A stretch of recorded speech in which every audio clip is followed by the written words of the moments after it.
আজি হৈছে 29 তাৰিখ আৰু ৰাতিপুৱা ব্ৰেকফাষ্ট বনাব লৈছোঁ। ভাবিলোঁ যে আজি সয়াবিনৰ পোলাও বনাওঁ বুলি আৰু লগতে ভাবিলোঁ ৰেচিপি আপোনালোকৰ মাজতো শ্বেয়াৰ কৰোঁ বুলি। বনাবলৈ খুব বেছি ইজি হয়, কিছুমানে চাগে এনেকৈ বনাই খায়। আৰু এইফালে গোটেইখিনি ধুনীয়াকৈ যোগাৰ কৰি ল'লোঁ আৰু এতিয়া মই প্ৰেছাৰ কুকাৰত প্ৰথমতে তেল গৰম কৰি এতিয়া মই পিঁয়াজ দি দিলোঁ আৰু লগতে মই ইলাইচি কেইটামানো দিলোঁ। আপোনালোকে পাৰিলে তেজপাতো দিব পাৰে। আৰু এইফালে মই আলুখিনি ফ্ৰাই কৰি লৈছোঁ। আলু আৰু সয়াবিন ফ্ৰাই কৰি দিলে বেছি ভাল লাগে টেষ্টটো। তাৰপিছত এতিয়া দেখিছে নহয় পিঁয়াজটো ব্ৰাউন কালাৰ হ'ল। এতিয়া মই ইয়াৰ ওপৰত আদা নহৰুৰ পেষ্টটো দি দিম আৰু এইফালে আদা নহৰুৰ পেষ্ট আৰু লগতে নিমখ দি এইখিনি অলপ ভাজি ল'ম। ধৰি লওক 3-4 মিনিটমানলৈকে ভালকৈ ভাজিম।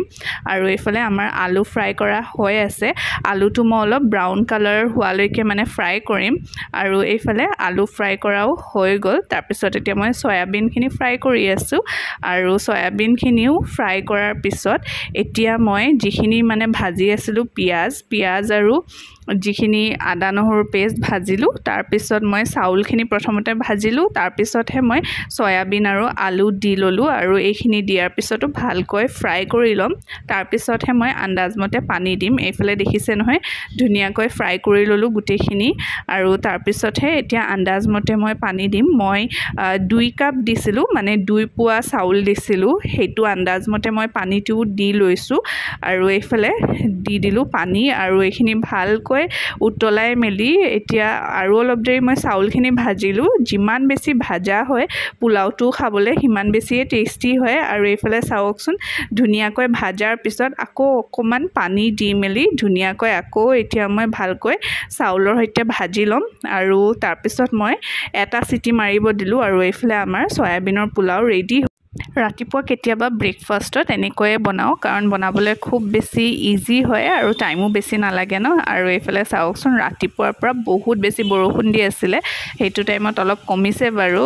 আৰু এনেকৈ বৰষুণৰ বতৰত মানে পোলাও হওক বা খিচিৰি হওক খাই ভালে লাগে।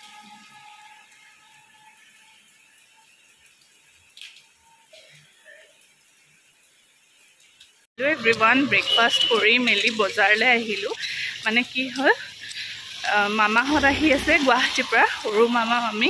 এইফালে বজাৰ লৈ লৈছোঁ, হাজবেণ্ডে থৈ গ'ল, মানে টাইমিংটো মিলি গ'ল ন, সেইটো কাৰণে মই ভাবিলোঁ বজাৰখিনি ময়ে কৰি লওঁ বুলি। আৰু এতিয়া 11:30 মানে বাজিবলৈ হ'ল। তাৰপিছত মোৰ মনত পৰিছে মইতো ব্লগ বনাই আছিলোঁ, সেইটো কাৰণে মই কেমেৰাটো আকৌ অন কৰি দিলোঁ আৰু এতিয়া বজাৰখিনি কৰি লওঁ। ঘৰ গৈ পাই দেখাই আছোঁ কি বস্তু ল'লোঁ। এতিয়া চিকেন ল'বলৈ কাৰণে সোমাইছোঁ আৰু ভাবিছোঁ আপোনালোকক স্বাগতমটো জনাই দিওঁ বুলি। হেল্ল' এভৰিৱান, আসসালামু আলাইকুম এণ্ড নমস্কাৰ। আপোনালোক সকলোকে মোৰ চেনেল চামিমছ ৱৰ্ল্ডৰ অন্য এটি নতুন ব্লগলৈ স্বাগতম জনাইছোঁ। আশা কৰিছোঁ আপোনালোক সকলোৰে খবৰ ভাল, আল্লাই কৰাত মোৰো ভালে। আৰু এইফালে গোটেই বস্তুখিনি এতিয়া ওলোৱাই লৈছোঁ আৰু বনাবলৈ কাৰণে এতিয়া ষ্টাৰ্ট কৰিম। প্ৰথমতে এইফালে চিকেনখিনি ধুনীয়াকৈ মেৰিনেট কৰি মেলি আধা ঘণ্টাৰ কাৰণে থৈ দিলোঁ। তাৰপিছত পিঁয়াজো কাটি ল'লোঁ। ভাবিছোঁ চিলি চিকেনে বনাওঁ বুলি আৰু ভাবিছোঁ পোলাওটোতো আমাৰ খোৱা হৈয়ে থাকে ন, সেইটো কাৰণে ভাবিছোঁ যে জিৰা ৰাইচ বনাওঁ বুলি। আৰু এইফালে মই ডেজাৰ্টটো বনালোঁ আৰু কেতিয়াবা এদিন বাৰু ডেজাৰ্টটো আপোনালোকৰ মাজত শ্বেয়াৰ কৰিম দেই। বনাবলৈ বহুত বেছি ইজি হয়। আৰু এইফালে আহি গ'ল মামাহঁত। মোৰ এতিয়ালৈকে বনোৱা মেলা হোৱাই নাই, কমপ্লিটে হোৱা নাই।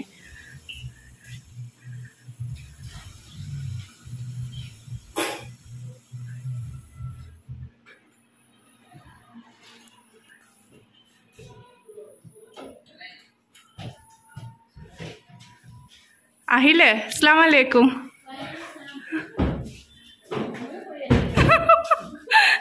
মই পুৰা ফকিৰী অৱস্থাত আছোঁ। এইফালে এতিয়া গোটেইখিনি ৰেডি কৰা মেলা হৈ গ'ল আৰু মই বনালোঁ জিৰা ৰাইচ, লগতে আছিলে চিলি চিকেন, তাৰপিছত আছিলে তন্দুৰী চিকেন, তাৰপিছত বনালোঁ পনীৰ বাটাৰ মছালা আৰু লগতে এগো আছিলে, এগ ফ্ৰাই কৰি দিলোঁ আৰু আচাৰ আৰু এয়া নেমু। মামীয়ে কৈয়ে আছিলে যে বেছি তেনেকৈ একো নবনাবলৈ কাৰণে, একেবাৰে চিম্পলকৈ বনালোঁ। মাহঁতক এতিয়া খাবলৈ কাৰণে দিছোঁ, ষ্টাৰ্ট কৰিছে। আৰু কেনেকুৱা হৈছে খানা? সঁচাকৈ ভাল হৈছে। এইফালে কেনেকুৱা লাগিছে? ভাল লাগিছে? সব ফিনিশ কৰিব লাগিব দেই তুমি টেষ্টি আম্মাই বনাইছে আচাৰ এইফালে আমাৰ খোৱা বোৱা কৰা মেলা হৈ গ'ল আৰু এতিয়া ময়ো ৰেডি হৈ গ'লোঁ আৰু ভাবিছোঁ অকণমান মামাহঁতক ফুৰাই মেলি আনো বুলি থকা হ'লে বেছি ভাল লাগিলে হয় কৈছিলোঁ থাকিবলৈ কাৰণে কিন্তু বহুত কম টাইমৰ কাৰণে আহিছে ন সেইটো কাৰণে নাথাকিলে আৰু আহিলে যে ইমান দূৰৰ পৰা সেইটোৱে মোৰ কাৰণে বহুত ডাঙৰ কথা আৰু এইফালে আমি তিনিজনীয়ে ভাবিলোঁ ভিডিঅ' এটাও বনাই লওঁ বুলি আৰু ইনায়াৰ মানে কথাখিনি ইমানে বেছি মৰম লগা হয় নহয় ফুৰিবলৈ কাৰণে ক'ত গৈ আছোঁ দেখাম বাৰু আপোনালোকক এতিয়া আকৌ ৰ'দ ওলাইছে সেইটোৱেতো গালি দিব আৰু আজি ভাল আহিলোঁ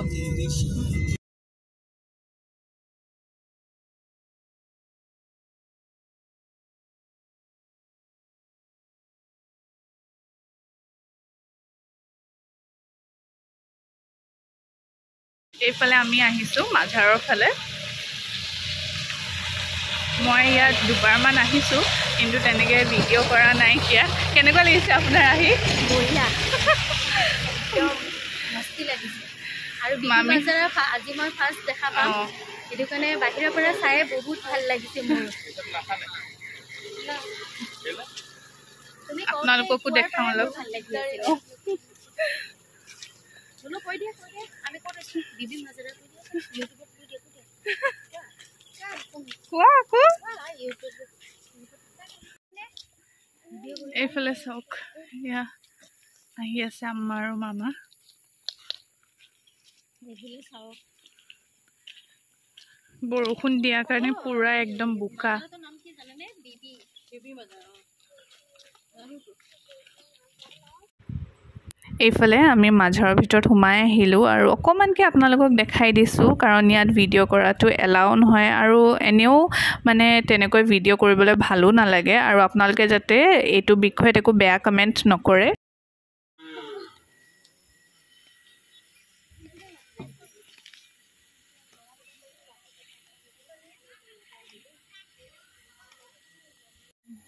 কিন্তু বেছি বাঢ়ি গ'ল এতিয়া পানী হৈছে নাই সেইকাৰণে এনেকুৱা হৈছে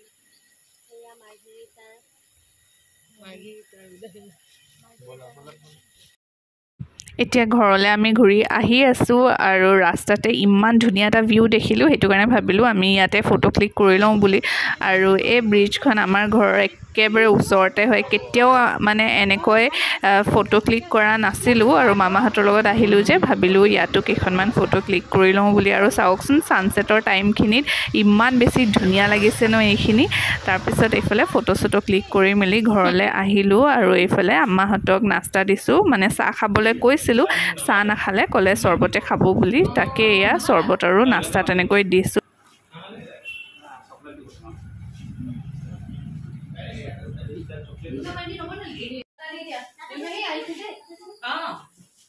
ধুনু ধুনু এইফালে আহিবা দেই ধুনু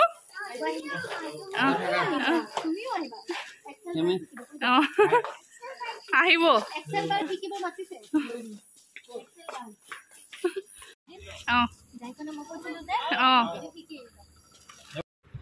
এইফালে মামাহঁত গ'ল আৰু মই ভাবাই নাছিলোঁ যে এনেকৈ ছাডেনলি আহিব বুলি মামাহঁত আৰু তেনেকৈ একো খবৰ দিয়া নাছিলে যেতিয়া মানে ঘৰৰ পৰা ওলাইছে তেতিয়াহে ফোন কৰি আম্মাই জনাইছে মামাহঁত আহিব বুলি আৰু অহাৰ কাৰণে খুব বেছি ভাল লাগিলে আৰু আজি দিনটো আপোনালোকৰ মাজত শ্বেয়াৰ কৰিলোঁ আশা কৰিছোঁ আপোনালোকেও চাই ভাল পাব বুলি আৰু কমেণ্ট কৰি জনাবলৈ একেবাৰে নাপাহৰিব ব্লগটো চাই কেনেকুৱা লাগিল আৰু এটা কথা আজি যদি মোৰ চেনেলত কোনোবা নতুনকৈ আহিছে তেন্তে প্লিজ মোৰ চেনেলটো লাইক শ্বেয়াৰ এণ্ড লগতে ছাবস্ক্ৰাইব কৰি দিব আৰু এইখিনিতে মই মোৰ ব্লগটো সামৰিছোঁ বাই বাই